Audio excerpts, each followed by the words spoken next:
inovasi itu kan nggak ada matinya ya Pak. Jadi kan kita kan selagi itu bisa diperbaiki diperbaiki terus menerus, kita perbaiki terus menerus. Pangan bukan hanya sebuah kebutuhan pokok, pangan sudah menjadi sebuah industri yang sangat kaya, yang sangat kompleks, yang sangat bervariasi. Pangan bukan hanya menghidupi para petani, tapi pangan juga menghidupi para inovator, para entrepreneur, dan juga para pelaku seni. Mari kita manfaatkan pangan sebagai sebuah kekuatan ekonomi bangsa ini, menghidupi mulai dari petani sampai para kreator-kreator muda, inovator-inovator muda Indonesia. Terima kasih.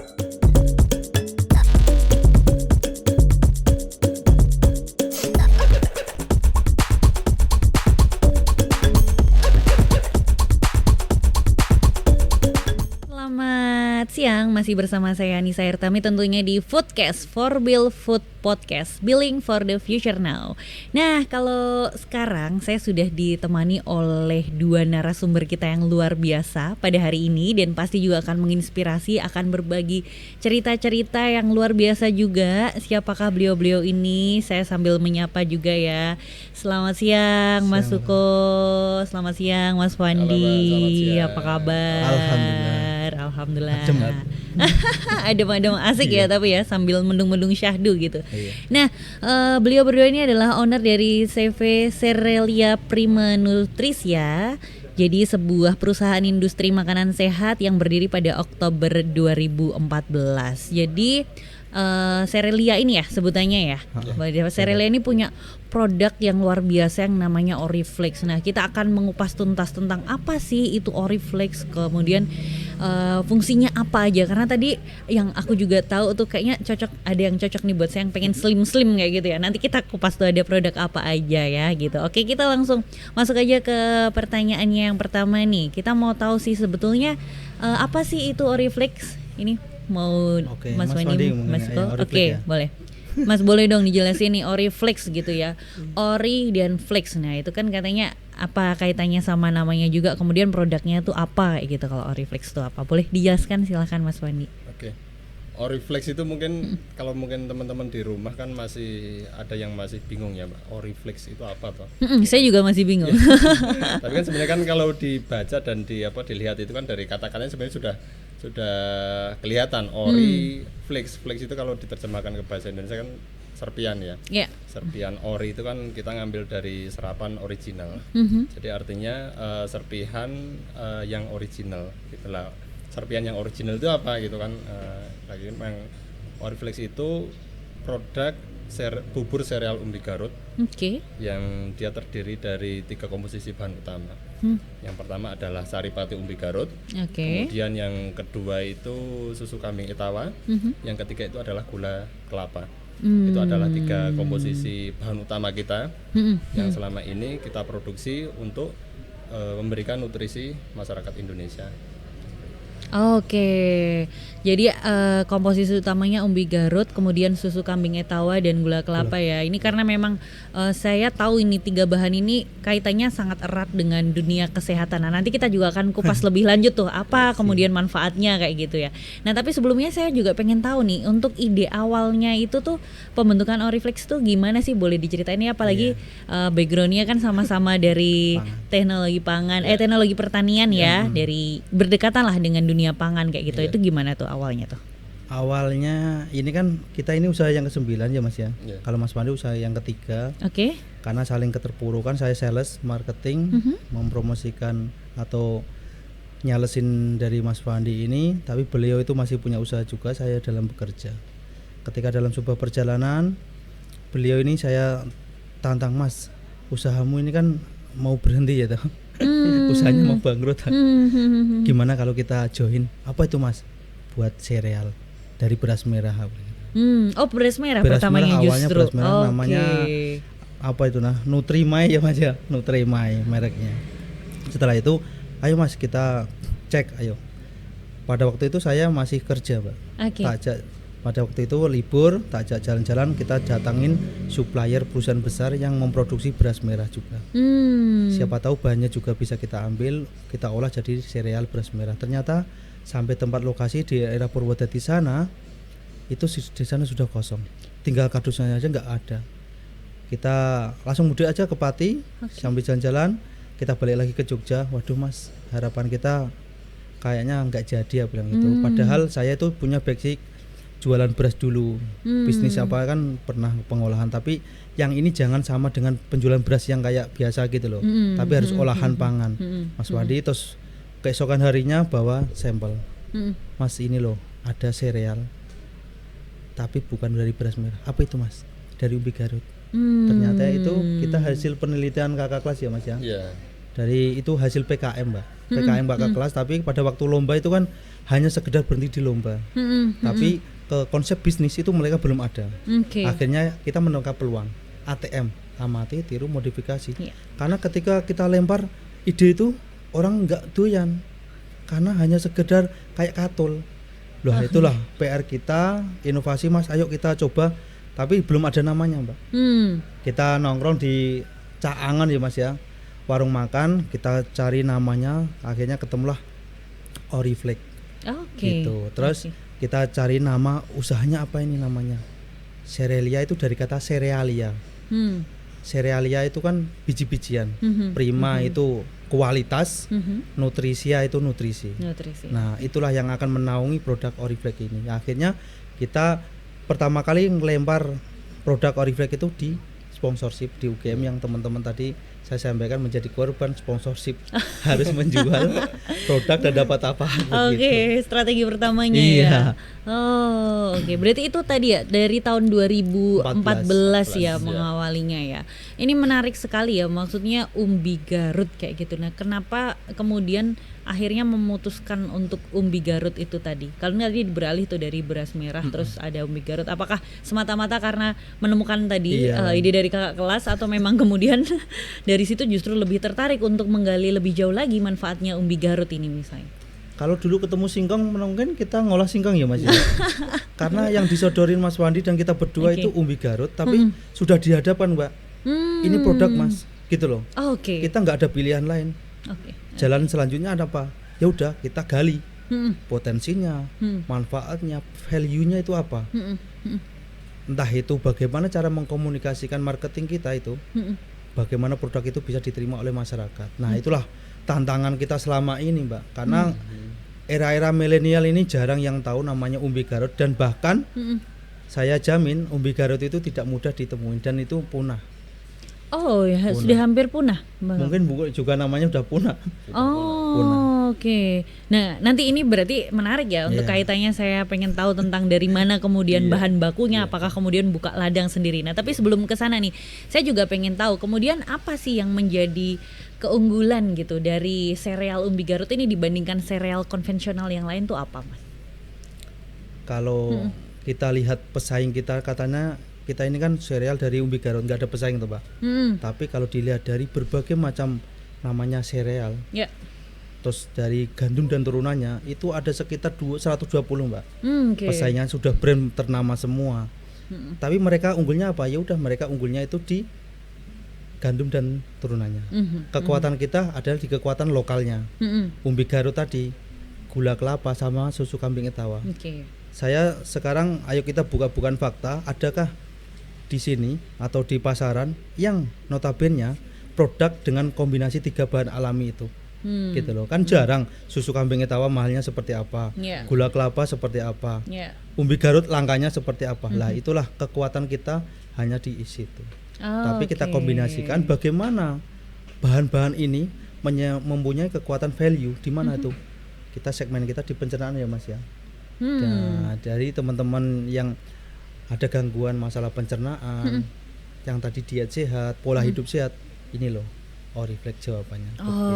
Waduh, berarti ini nanti buat teman-teman ya yang mau slim juga ya, diet sehat kayak gitu, boleh banget nih Pak Oriflake. Nah, kaitannya tadi ya dengan pencernaan, kemudian ini yang saya biasanya tahu juga, awalnya gimana itu memutuskan memang sudah sejak awal menggunakan susu kambing Etawa atau gimana? Karena kan kalau kemudian kita berbicara soal efek gitu kan, saya yang biasanya tahu tuh kalau ada alergi gitu biasanya memang susu sapi. Nah, apakah sempat nggak sih pengembangan awalnya menggunakan produk susu sapi, atau memang sudah susu Etawa itu sejak awal sudah terpikirkan konsep itu sejak awal di Oriflake? Jadi kalau diceritakan itu kan dulu pas kita buat prototipe produk pertama itu lucu sekali Mbak. Jadi gimana tuh? Jadi ya kadang kalau kita ngingat-ingat itu kadang kita ketawa sendiri. Ketawa sendiri. Jadi kan dulu kan kita buat yang namanya produk prototipe skala kecil itu kan kita kan bagaimana membuat sampel produk ya, sampel produk yang itu minimal itu kita rasakan itu enak ya kan, minimal kita rasakan enak lah. Pertama itu dulu kita sudah pertama itu kita membuat flexnya itu tadi yang saya katakan itu dulu itu kita manual sekali. Jadi manual itu artinya pakai tangan. Kita kan sekarang kan sudah pakai alat canggih kalau sekarang, cuma kan kalau dulu kan kita kan masih untuk uji coba pertama kan masih manual. Jadi lembaran adonan dari pati umbi Garut itu kita potongi pertama pakai potongan mie kalau potongan mie mie kayak gitu kan. Bener-bener. Iya, itu dan 1 jam itu cuma bisa 1 kilo itu udah bagus banget itu. Oke. 1 jam itu bagus banget itu.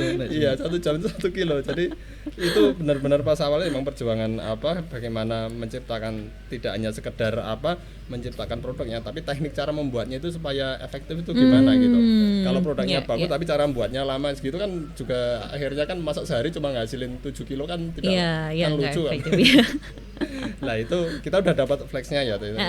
Terus habis itu kan tidak mungkin ini flex ini hanya kita kemas seperti itu. Akhirnya kan karena kita ada unsur formulasinya ya kan, formulasi dengan bahan-bahan kombinasi yang lainnya tadi yang saya sebutkan, ada gula kelapa, kemudian ada susu pun itu kita tidak serta-merta di awal itu kita langsung ketemu susu etawa seperti itu. Jadi di awal itu kita bongkar susu sapi Mbak. Bongkar susu sapi itu artinya kita beli yang sudah susu kemasan Mbak. yang di supermarket itu kita beli ya kan, kita bongkar kemasannya ya kan, kita mix susu pabrik lah ya, susu pabrik kan ada mereknya itu, jadi bermerek, terus kita buka kemasannya, kita campur ya, namanya kan masih tahap uji coba terus ya. Tapi akhirnya ketika sudah kita mix, kita ramu ya rasanya itu memang tidak ada bedanya mungkin ya dengan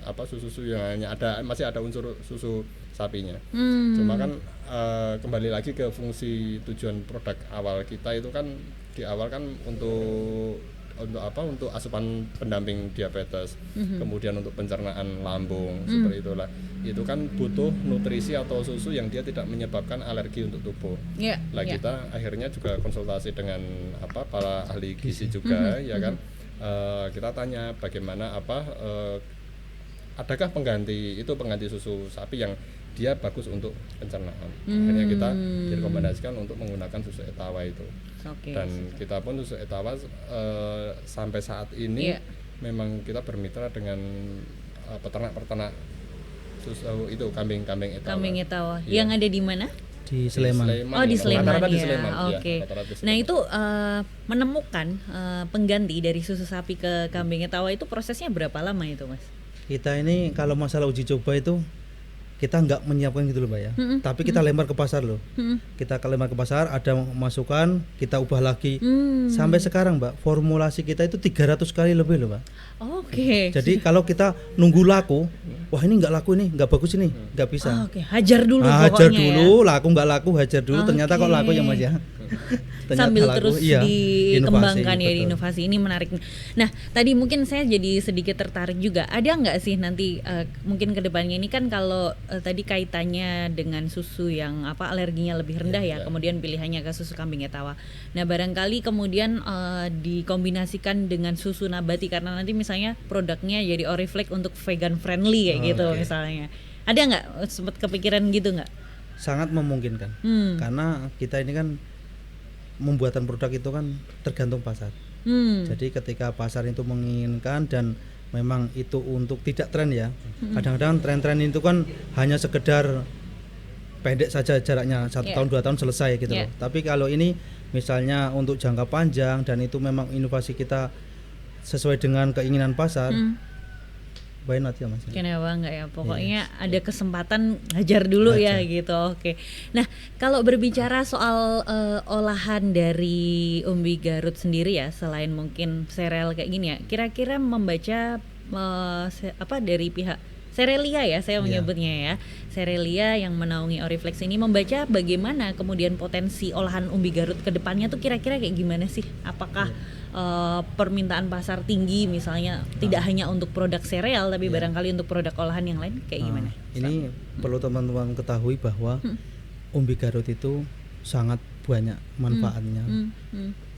Ini bahan ini biasanya diekspor juga, tapi bukan kita yang ekspor. Mungkin dari daerah lain atau mungkin itu karena apa? Ini bahan baku kosmetik, Mbak. Oh, justru bahan baku kosmetik ya. Terus ada bahan baku lem juga dari umbi ini. Oh, jadi siapa tahu saya gitu-gitu ternyata pakai umbi Garut. Pakai udah, nggak usah jauh-jauh, di situ nanti ada tepung, pakai aja. Meblok-meblok nih masih. Jadi kan itulah kadang-kala kita nggak menemukan bahannya di mana gitu loh, karena masih saat ini di Indonesia itu masih langka.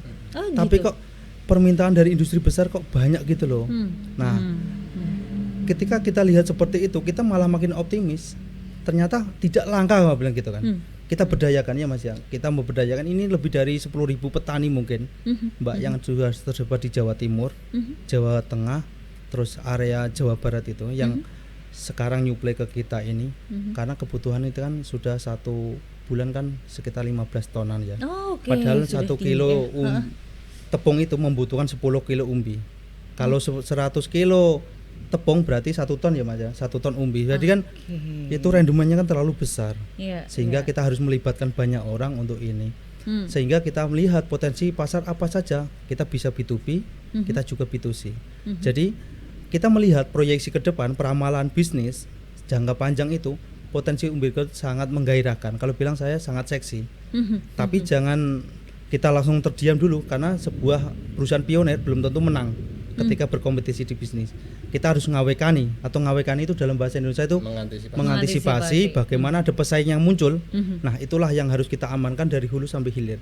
Petaninya kita benar-benar berdayakan, bagaimana kita harus bekerja sama perhutani dengan sistem tanamnya, bagaimana kita menyiapkan pasar yang dari hulu sampai hilir tentang bahan bakunya. Itulah yang akan kita siapkan ke depannya. Oke, luar biasa sekali ya. Ini sudah ada antisipasi yang dibangun sejak awal ya, karena juga melihat potensi perkembangan bisnis yang semakin bertumbuh ya. Nah, ini sekarang mungkin kita masuk ke pertanyaan di bagian food processingnya ya. Ini kan saya juga penasaran ya, tadi sebelum sesi ini kan kita sempat ngobrol, saya kan lihat boxnya, tapi kan saya belum lihat tuh, belum saya buka ya sesetnya, teksturnya gimana. Nah, untuk proses pembuatannya sendiri tuh seperti apa? Tadi kan kalau mungkin awal tadi sempat disinggung ya sama Mas Wandi, masih homemade lah katakanlah ya, manual, tapi sekarang kan sudah menggunakan mesin. Apa memang sudah ada mesin produksi pabrik kan seperti itu, atau bagaimana, boleh diceritakan Mas Wandi? Untuk sekarang itu alhamdulillah kita sudah hampir 80% itu otomatis, Mbak. Ya, jadi kalau dulu yang saya ceritakan tadi di awal kita masih pakai manual tangan ya kan, tapi sekarang kita sudah memanfaatkan teknologi tepat guna. Jadi mesin-mesin yang kita rancang ya kan, kita rancang itu sudah bisa untuk memproduksi sereal umbi Garut, yang itu memang kita pesan secara custom, Mbak. Karena memang tidak ada di pasaran yang dia itu bisa mengolah ya kan, mengolah secara spesifik karakter umbi Garut itu. Nah, kita di sini memang ada sedikit modifikasi mesin khusus untuk mengolah serealnya. Gitu. Jadi processing serealnya pun sebenarnya sangat rumit, cuma kan kita kan sudah punya teknologi khusus untuk membuat flex itu. Ya, dan itu pun standarnya juga kita sudah BPOM, Badan POM, dan terakhir ini kita mendapatkan sertifikasi HACCP. Nah, tadi sempat disinggung soal karakter umbi Garut yang spesial itu, maksudnya karakternya gimana? Apakah secara tekstur atau apa, bedanya apa gitu misalnya dengan umbi-umbi yang lain gitu? Ya, kalau ini kan yang kita manfaatkan itu kan saripati umbi Garut. Jadi pati Garut mungkin lebih enaknya pati Garut. Pati Garut itu kan dia kan punya karakter sendiri ya Mbak, dari beda dengan tepung. Jadi pati Garut itu kan dia itu ketika kena suhu di atas 70 derajat itu kan ada titik gelatinisasi. Ya lah, itu kan titik yang dimana saripati itu dia itu berubah jadi gel seperti itu. Jadi dalam proses pembuatan sereal itu kita tidak boleh terlalu harus memperhatikan panasnya juga seperti itu, karena panasnya kemudian takaran adonannya seperti itu, karena itu yang jadi titik kritis produksi di sereal. Ketika memang itu tidak bisa kita jaga, nanti kita entah itu serealnya terlalu gosong seperti itu, entah itu dia tidak matang, padahal itu yang kita jaga kualitasnya sampai saat ini. Karena kan kita produk sereal flexnya tadi itu ya toh, begitu keluar dari subdivisi ya, kita namanya subdivisi pengadonan dan pengovenan, itu kita pastikan itu dia yang pertama adalah kadar airnya itu harus standar ya kan, kemudian dari unsur sisi mikrobianya itu harus nol, itu seperti itu. Jadi itu tingkat kekeringannya, kemudian tingkat kematangannya itu yang perlu kita jaga selama ini. Jadi itu yang jadi tolak ukur kualitas produk kita. Ini menarik nih ya. Nah kemudian sebetulnya tadi kan sempat disinggung sedikit nih tentang bahan baku tuh diperoleh dari petani di mana aja. Nah paling banyak sebetulnya suplai petani untuk bahan baku itu di wilayah mana justru? Tadi kan sebut Jawa Timur ya. Jawa Timur, ada Jawa Tengah, terus ada di daerah Jawa Barat juga. Tapi ini persebaran Mbak, kan ada bahan yang terutama 3 tadi ya, gula kelapa, susu kambing etawa, sama umbi garut. Kalau umbi garutnya itu wilayah Jawa Timur, yang wilayah mayoritas pegunungan. Malah di pegunungan ya dia. Umbi garut ini tidak bisa tumbuh kena langsung sinar matahari gitu loh. Harus di bawah pohon naungan. Harus teduh-teduh lah ya, agak manja-manja gitu ya. Karena biar dingin-dingin gitu. Nah, itu di area Borobudur sekitarnya, Purworejo, terus daerah ini Bantul sendiri, Pajangan, terus Gunung Kidul. Nah, itulah potensi-potensi umbi garut yang saat ini kita serap. Yang berikutnya adalah gula kelapa. Gula kelapa ini ada 2 kabupaten. Masih di lokal kearifan Jogja, yaitu Gunung Kidul dan Kulon Progo. Terus untuk susu kambing etawa kita tetap tersentral di Sleman, wilayah Turisan. Berarti sebetulnya kalau untuk gula kelapa dan kemudian susu kambing etawa itu masih di wilayah Jogja ya. Tapi kalau memang untuk bahan baku garutnya juga harus sampai luar ya. Karena kan tadi serapannya sangat banyak sekali ya. Sampai berapa? Sebulan 15 ton. 15 ton luar biasa ya ini. Nah, kemudian apakah proses pembuatan produk Oriflex ini sudah menerapkan SOP dan good manufacturing practice? Ya, kita ini orang pangan ya Mas ya. Sebelum merilis usaha ini kita sudah menerapkan itu Pak. Jadi walaupun usahanya atau orangnya itu enggak steril gitu kan. Tapi kalau bisa tempat produksi yang tadi manual pun sudah kita standarkan. Bagaimana kita ini menerapkan ilmu-ilmu kuliah kita, ternyata semakin ke sini itu semakin benar gitu loh Mbak. Nah, akhirnya Badan POM pun tidak susah-susah memberikan sertifikasi itu. Jadi apalagi baru kemarin ada datang dari Kementerian Perindustrian untuk mengecek dan memberikan sertifikasi hak cicipi tadi. Ya udah lebih naik level lagi. Jadi dari awal usaha ini berdiri sudah menerapkan GMP-nya, PPOB-nya ya kan Mas. Terus sama sekarang semua tentang keamanan pangan kita ikutin seminarnya, kita terapkan di perusahaan ya. Ini jadi nanti buat teman-teman juga nih yang ngikutin acara kita jadi tahu ini sudah sejak awal ya, ilmu beliau-beliau berdua ini sudah diterapkan, jadi sudah sangat terstandar. Dan nanti juga kaitannya sama sertifikasi, nanti saya juga ada pertanyaan tuh. Tapi mungkin sebelum itu juga ini saya mau menanyakan nih soal pembuatan ya. Pastikan ada yang namanya tadi ya trial and error kayak gitu ya. Nah, sebetulnya ada kendala paling besar apa sih ketika awal-awal mungkin proses pembuatan atau bahkan sampai sekarang mungkin kendala yang dirasakan kayak gitu? Awalnya bahan baku ya Mas ya? Iya, jadi kan yang namanya produk itu kan sebenarnya kan inovasi itu kan nggak ada matinya ya Pak. Jadi kan kita kan selagi itu bisa diperbaiki diperbaiki terus menerus ya kita perbaiki terus menerus. Jadi kan kita pakai prinsip kalau di manufaktur itu continuous improvement. Jadi perbaikan secara berlanjut seperti itu. Jadi kenapa harus berhenti di sini kalau kita bisa menjadi lebih baik lagi gitu loh. Dan itu pun sampai sekarang masih kita lakukan. Bahkan produk yang sekarang ini sudah beredar itu setiap 1 minggu sekali itu kita ada uji coba bagaimana ini harus meningkatkan kualitasnya, rasanya dan sebagainya. Ada kendala, katakanlah ada komplain ya. Ada komplain dari customer, dari mitra, itu Mas ini seperti ini. Kita cari langsung. Biasanya komplainnya apa tuh? Komplainnya rata-rata yang selama ini pernah datang? Komplainnya biasanya ada beberapa yang dia itu sebenarnya bukan masalah kualitasnya sih Mas. Jadi rata-rata tata cara nyeduhnya seperti itu. Karena kan itu tadi saya jelaskan, jadi kan sereal umbi Garut itu kan hampir 70% itu kan memang berasal dari pati Garut tadi ya. Itu kan tadi kan saya jelaskan punya karakter unik itu loh. Karakter unik itu titik gelatinisasi. Jadi kadang diseduh tidak dengan air panas dia kurang matang ya, atau kalau diseduh terlalu panas juga itu dia akan mengental sekali. Jadi memang ada teknik uniknya cara menyeduh. Itu yang jadi keunggulan value produk kita. Iya. Karena mungkin semua orang kan nyeduh dengan caranya sendiri-sendiri gitu kan, walaupun udah ada tata caranya gitu ya. Sebenarnya di situ sudah lengkap tata caranya seperti itu. Oke, ya menarik nih.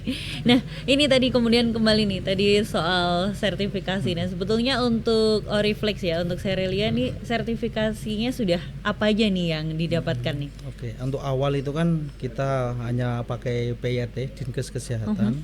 Sama setelah berjalan 3 bulan kemudian itu langsung halal LPPOM MUI. Tapi ternyata setelah 4 tahun ini itu kita harus naik kelas, sertifikasinya harus naik.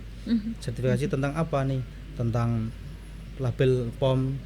Terus untuk ke bangsa internasional harus ada sertifikasi HACCP. Terus untuk apalagi nih? Tentang bahan bakunya. Bahan bakunya itu harus teruji semua, teruji laboratorium dan kita punya standar. Begitu bahan baku masuk, kita cek sebelum masuk gudang, Mbak, itu harus cek. Harus melewati cek antar kadar air, aroma, segala macam itu harus memenuhi dari standar perusahaan. Begitu itu tidak memenuhi, langsung harus dibawa balik. Dan itu harus disesuaikan dan diuji coba lagi, setelah itu baru masuk. Karena setiap 1 bulan sekali dari supply itu harus melakukan uji lab mengenai produknya, bahan baku itu tadi. Supaya memang standarnya udah sama gitu ya, Mas ya. Betul. Nah, ini mungkin juga nanti informasi nih untuk teman-teman yang barangkali di sini ada yang mau memulai bisnisnya awalnya ya, untuk cara sertifikasi gitu. Gimana sih untuk Cerelia sendiri, Oriflex ini untuk mendapatkan sertifikasinya seperti itu? Terus ada kendala nggak sih waktu untuk ngurus sertifikasinya kayak gitu? Mau yang gratis atau bayar? Karena ini kita belak-belakan. Kalau mau gratis harus PDKT dengan apa? Dengan pemerintah ada tips-tipsnya nih. Kalau saya ini kan dari awal ya, Mas ya, kita ini selalu PDKT, selalu menjadi binaan dari dinas-dinas. Dinas Disperindakop, Dinas Perindustrian, Dinas Olahraga, dinas semua dinas yang kira-kira itu care tentang UMKM deketi. Kan dari situ ada pelatihan, ada workshop, ada sertifikasi yang itu gratis ya kan. Sampai SNI kita itu hak merek ya maksudnya, hak paten itu kita dibantu juga separuhnya. Terus halal dulu itu pertama kali kan semua ada bantuan dari dinas-dinas. Nah, setelah kita sudah bertumbuh naik kelas, kita lepas. Kita lepas dari workshop mereka, kita lepas dari pelatihan-pelatihan mereka. Nah, waktunya mandiri. Nah, disinilah ketika teman-teman sudah mulai mandiri, jangan lagi meminta gitu loh. Itu jatah teman-teman yang lain yang kira-kira baru merintis, belum punya modal, itu jatah mereka, jangan diambil terus gitu loh. Itu saatnya harus berubah. Betul, karena ini berubah dengan mindset, Mbak. Teman-teman itu UMKM banyak sekali yang masih minta dana hibah apa. Bukan. Kalau kamu sudah mandirilah. Bayarnya secara ya udah, memang jalur sekarang kita Badan POM segala macam itu sudah kita mandiri karena memang mampu gitu loh. Biar itu menjadi jatah teman-teman UKM yang lain. Ini kan berarti kembali lagi ke persoalan mental ya akhirnya. Betul. Ini luar biasa nih. Jadi ini nanti buat info teman-teman juga. Jadi ternyata nggak hanya gebetan yang harus di PDKT-in gitu ya, tapi untuk di awal ya supaya sertifikasinya lebih mudah juga yang harus di PDKT-in ada pemerintah dari kaitannya dengan industri. Betul. Di sini ya, koperasi yang juga ya. Ada juga dari kampus-kampus yang ada kaitannya dengan pemberdayaan ya, Mas ya. UGM itu kita minta uji lab, uji klinisnya dari Oriflex itu, dan nilainya juga cukup tinggi. Gitu. Itu juga dikasih gitu. Didukung. Waduh, ini nggak apa-apa ya, ini sambil ada suara-suara dari alam nih. Memang lagi musimnya hujan ya. Nanti habis ini minum Oriflex anget-anget nih, yang rasa jahe. Oke. Sambil kita masih lanjut ya, tadi sudah dijelaskan ya tentang sertifikasinya. Nah, sekarang kita mau tanya nih Mas tentang marketingnya nih, pemasarannya ya. Sebetulnya akhirnya bagaimana kemudian strategi pemasaran yang dilakukan nih sama Oriflame sendiri kayak gitu. Apalagi misalnya kalau sekarang pandemi ini, apakah ada sesuatu yang berubah yang harus istilahnya apa ya, adaptasi bisnis baru kayak gitu ya. Jadi nggak cuman kitanya yang adaptasi normal baru, tapi bisnisnya juga harus beradaptasi. Itu kayak gimana tuh Mas strateginya tuh? Nanti kalau masalah marketing Mas Pandi, tapi ini awal ya. Oriflame itu sebelum pandemi Mbak, itu karyawannya hanya 15. Oke. Tapi setelah pandemi karyawannya 71. Wow, justru ini ya, justru bertumbuh ya ketika karena pandemi apa? ini. Selama 5 tahun ini kan sudah 6 tahun lebih nih. Kita itu selalu memprovokasi tentang pola hidup sehat, kesehatan tidak didengar. Bagaimana asupan, jangan terlalu banyak makan nasi putih, segala macam, olahraga yang sehat, asupan yang tepat, tidak didengar. Tapi begitu ada pandemi, ini menjadi kayak primadona Mbak. Iya, orang-orang berlomba-lomba mencari gaya hidup sehat, makanan apapun itu ya. Karena ini juga bagus untuk daya tahan ya Mas ya. Apalagi rasa jahe, itu juga pesat penjualannya. Yang kemarin itu masih didominasi vanila dan original, tapi jahe itu sudah sekarang masuk ke peringkat ketiga dalam penjualan juga. Dan itulah yang membuat kita harus adaptasi lagi. Bukan masalah adaptasi penyesuaian itu, tapi bagaimana bahan baku yang kemarin cuma setengah ton sekarang menjadi 5 ton. Dan kita ini harus mencari supplier yang langsung ke pongkolnya, ke pusatnya. Karena ketika kemarin kebutuhan semua total itu hanya sekitar 20 ton, sekarang menjadi sekitar 100 ton. 100 untuk ton naik 5 kali lipat ya untuk justru total seluruh bahan bakunya. Itulah yang menjadi adaptasi kita yang terbaru, karena marketing segala macam kan itu tumbuh. Banyak orang yang tertarik tentang menjadi mitra, banyak yang menjadi konsumsi. Untuk yang masalah marketing, bagaimana offline yang online-nya Mas Wandi. Ya, boleh nih Mas Wandi diceritakan juga ini kan juga jadi sangat menarik sekali ya ketika di masa pandemi ini orang-orang justru istilahnya banyak yang kehilangan kayak gitu. Nah, ini kan justru menjadi berkah tersendiri ya untuk Oriflame ya ini. Boleh diceritakan Mas strateginya gimana untuk pemasarannya, monggo. Ya. Kalau Oriflame itu sebenarnya mulai omsetnya ya Mbak. Omsetnya mulai lumayan meningkat itu 2017 akhir. 2017 akhir. Ya, jadi kan memang kita menggunakan 2 channel pemasaran ya Mbak, offline dan online. Seperti itu. Dari dulu memang kita pertama memang dulu merintis pemasaran Oriflame itu memang by offline. Offline itu memang kita yang pertama kita sasar dulu itu minimarket, supermarket kecil-kecil, ya kan, minimarket, supermarket kecil-kecil, kemudian ada di apotek juga seperti itu. Tapi kan itu di awal sistemnya konsinyasi ya Mbak. Iya, jadi kan itu barang kita titip ke pihak mereka, cuma kan akhirnya kan nggak ada uangnya Mbak, karena kan cuma titip saja kan, ya kan nggak ada. Padahal yang kita butuhkan kan uang untuk itulah. Tapi kan itu kita lalui itu ya karena memang kita tujuannya biar ini produk itu tersebar dulu, biar masyarakat itu paling enggak tahu dulu melihat dulu produk itu ada di apotek, ada di minimarket, supermarket. Cuma kan akhirnya kan dari 2014 sampai 2017 akhir itu kan ya itu banyak yang tersebar, cuma akhirnya kita keteteran di cashnya nggak ada yang masuk, kita barang keluar, akhirnya operasional kita dari mana kan Mbak, seperti itu. Akhirnya ya pelan-pelan itu mulai kita kurangi ya, tetap itu jalan cuma ada proporsinya ya kan. Akhirnya 2017 kita pelan-pelan mengembangkan sistem digital marketing kita. 2017 akhir ya kan itu kita mulai menemukan pola bagaimana mengkomunikasikan Oriflame itu lewat media sosial, terutama lewat iklan berbayar. Lewat Instagram Ads, Google Ads gitu ya. Ads, kemudian FB Ads gitu. Nah, mulai dari 2017 akhir sampai kemarin awal 2020 itu alhamdulillah dengan pengembangan itu kita semakin bertumbuh. Kita mulai punya kantor sendiri ya kan, kemudian kita tim marketing juga kita mulai bertambah seperti itu. Jadi ada korelasinya.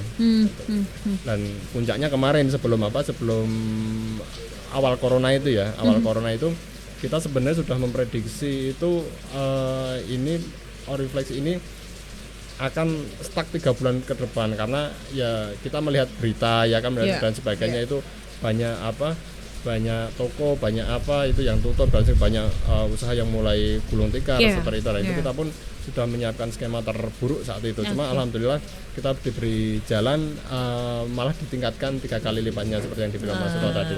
Itu jadi semakin sadar akan kesehatan yang selama ini kita sampai berbusa-busa diabaikan orang gitu ya. Wah. Sampai berbusa-busa orang, akhirnya mereka yang nyari sendiri Mas ya.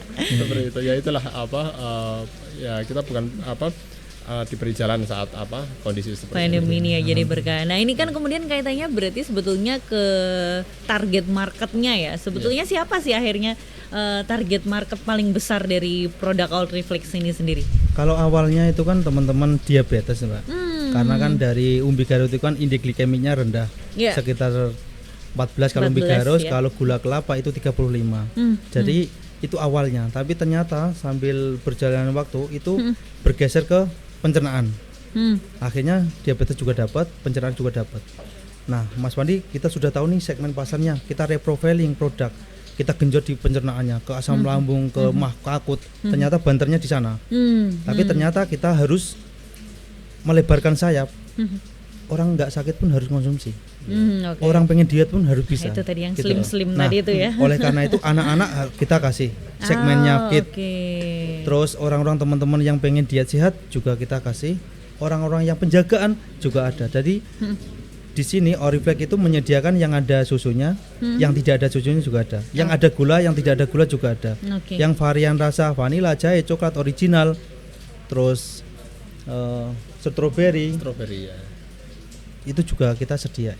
Kemarin sempat ada matcha ya Mas ya.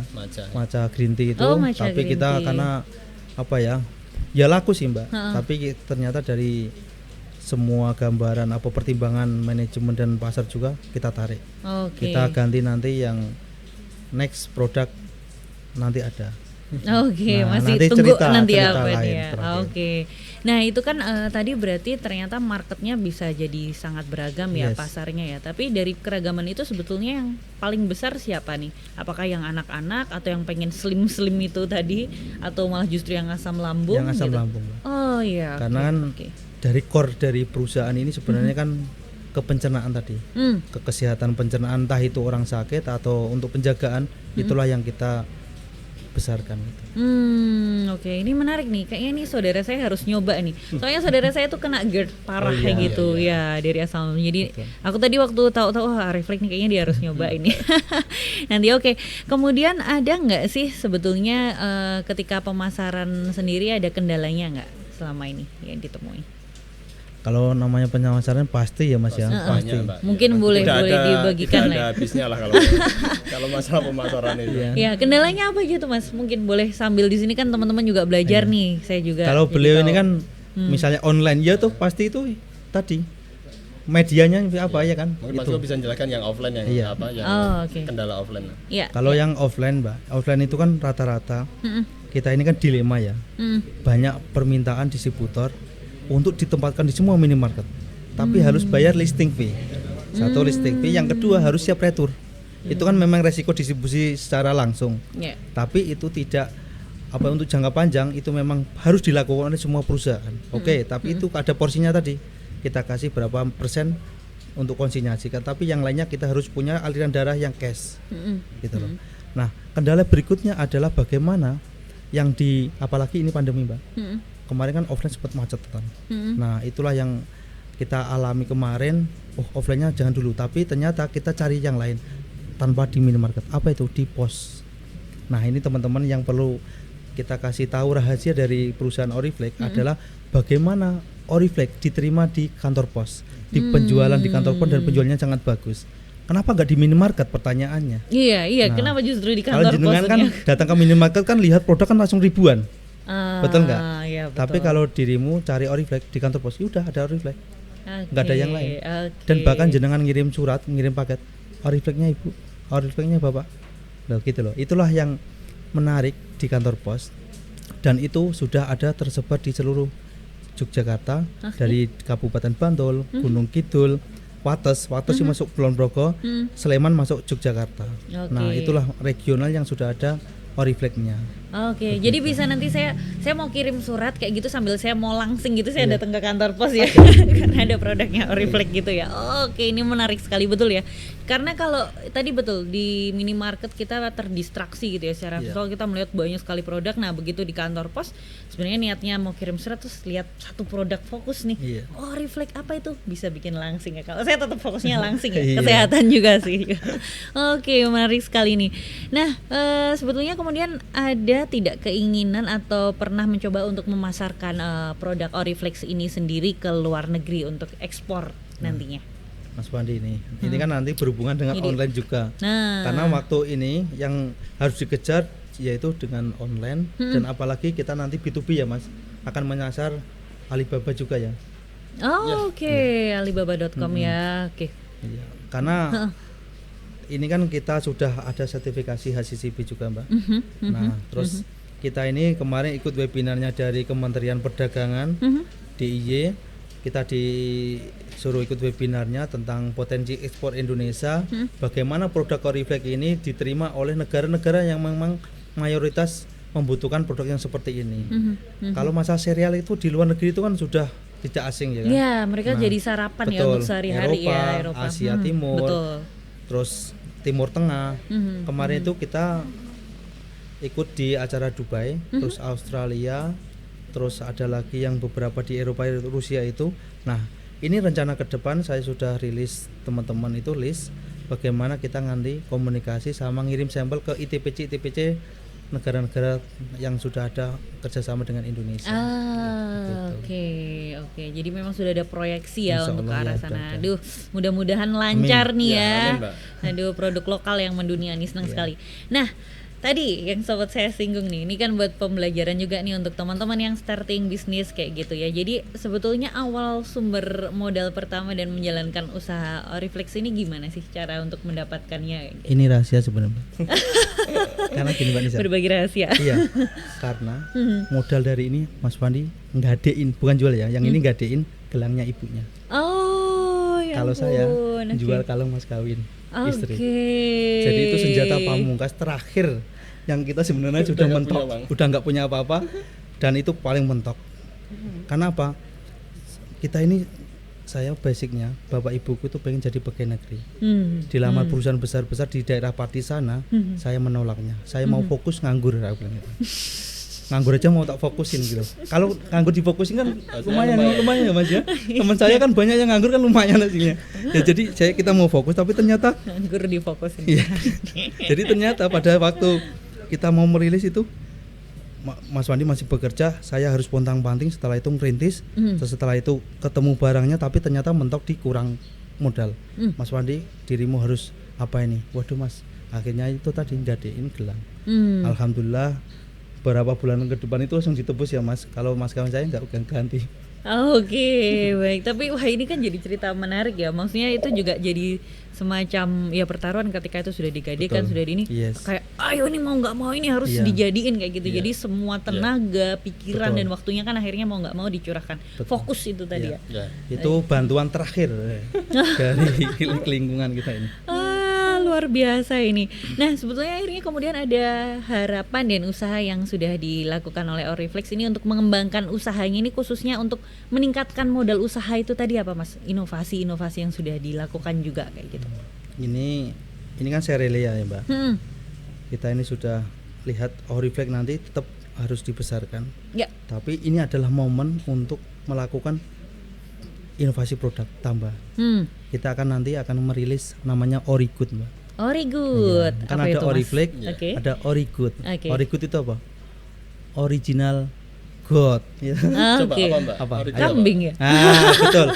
Susu kambing Etawa. Tapi yang platinum. Jadi dengan ada gula kelapanya, terus tesnya juga, varian rasanya juga ada.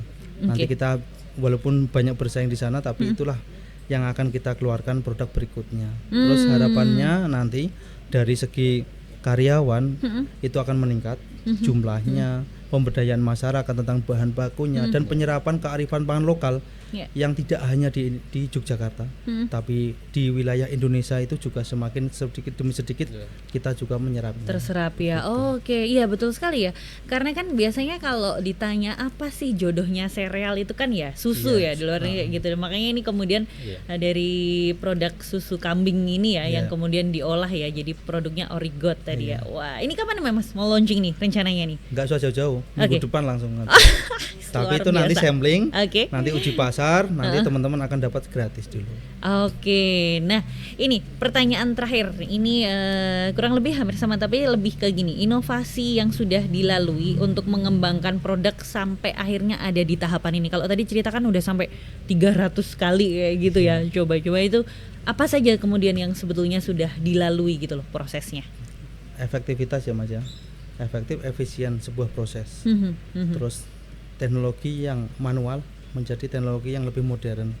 Terus besok itu kita akan mencapai yang otomatisasi. Ini kita lagi browsing, lagi cari proses yang tanpa tersentuh dengan tangan. Nah ini investasinya memang miliaran Mbak. Tapi kita harus ada gambaran sehingga kita nanti akan mencapai ke sana. Sampai perusahaan-perusahaan multinasional besar itu kan buat wafer biskuit itu kan tanpa tersentuh dengan tangan, semua mesin. Nah itulah yang sudah kita garap sampai sekarang itu sudah tahap seperti itu. Terus sudah berapa persen Mas prosesnya? Kalau masalah itu masih 20%. Karena 20%. permodalan itu yang harus dikejar. Tapi untuk menangani masalah seperti itu kita tetap jalan pada porsinya. Yang penting formula yang saat ini itu sudah diterima oleh masyarakat. Nah tinggal next ke depannya bagaimana membuat sereal ini lebih higienis lagi dan tentunya tanpa tersentuh dengan tangan itu tadi sehingga nanti lebih trust dari konsumen itu sendiri. Oke, luar biasa ya. Oke, mungkin terakhir nih closing statement dong boleh dari Mas Suko sama Mas Fandi ini untuk memotivasi teman-teman yang juga mungkin mau belajar untuk startup bisnis di awal kayak gimana yang mungkin kaitannya juga dengan pangan juga ya. Silakan. Kalau saya ini sebuah wirausaha adalah sebuah tantangan. Karena apa? Yang menghalangi kita itu bukan orang lain, tapi dari lingkungan keluarga kita, dari diri kita, terutama dari diri kemauan seperti apa. Jika kemauan kita lebih besar dari kemauan misalnya orang tua kita, itu akan tetap terkalahkan. Dan ingat, walaupun orang tua itu menolak kamu menjadi wirausaha, apapun itu bidangmu, tapi yakinlah di hati yang terkecil itu mendoakan kamu. Oleh karena itu mintalah keikhlasannya dan mintalah doa restunya agar usahamu diberkahi, dimudahkan dan itu buktikanlah bahwa kamu bisa sukses. Luar biasa Mas Suko. Mas Fandi? Kalau saya untuk teman-teman yang mau mulai usaha ya, yang pertama jangan takut untuk gagal. Kalian karena teman-teman diberi jatah 100%, Mbak. 100% gagal ya kan. Jadi kan usaha itu atau merintis bisnis itu kan proses di mana kita mencari pola, ya kan, pola gimana ini yang efisien dan sebagainya dan menghasilkan, terutama menghasilkan ya. Dari 100% itu cobalah dikurangi pelan-pelan. Dari 100% jadi 90% gagalnya, akhirnya 98. Sampai bahkan kalau memang perlu kalian nyoba sampai 100 kali tidak masalah. Sampai akhirnya jatah gagalnya itu jadi 0%. Berarti soal mental dan jangan pernah menyerah ya. Luar biasa ini. Terima kasih sekali ya Mas Suko, Mas Fandi atas obrolannya yang luar biasa menginspirasi nih ya. Semoga bisa bermanfaat juga untuk teman-teman. Jadi terima kasih sudah menyaksikan Foodcast bersama saya Nisa Hirtami dan jangan lupa untuk dengarkan edisi Foodcast lainnya mengenai inovasi di bidang pangan Indonesia. Jadi series Foodcast ini juga bisa disimak dan didengarkan melalui channel YouTube kami dan juga silakan kunjungi media sosial Forbil juga di websitenya di forbil.id dan Instagramnya @forbil_institute. Terima kasih, selamat sore, wassalamualaikum warahmatullahi wabarakatuh. Salam sejahtera, rahayu untuk kita semua. Terima kasih.